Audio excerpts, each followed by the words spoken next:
was claiming it to be.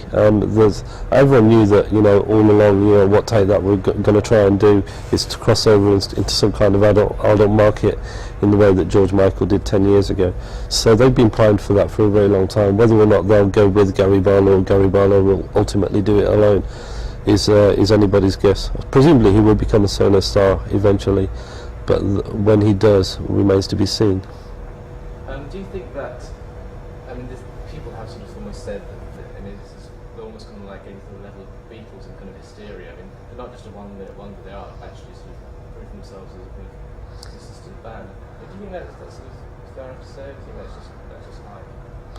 I think people comparing them to the Beatles is, on one level, I suppose statistically it's quite true, because they're getting to that point where they've notched up as many #1 or top 3 hit singles as the Beatles did in a similar concentration of time.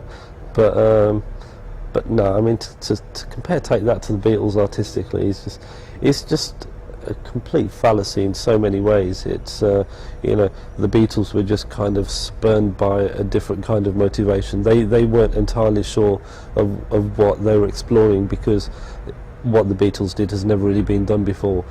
Take That are a much bigger operation. They're a marketing operation. They're a musical operation, obviously, as well. It's a lot more slick and predetermined with Take That than it was with the Beatles.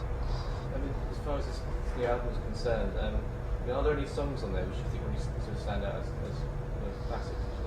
There's some great songs on the Take That album. The single that's just been knocked off #1 is for my money one of the greatest singles of the year. It's got a lovely melody, the harmonies are lovely and rich, and it's just got a general kind of like plaintive sort of tone. There's some other really good songs on here as well, actually.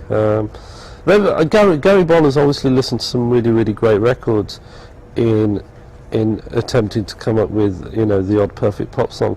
I particularly like Never Forget, which comes halfway through the album, which is a wonderful kind of soul-searching, introspective sort of stab at being humble and going on about, no matter how big a pop star you become, you should never forget that you are human and fallible and all the rest of it.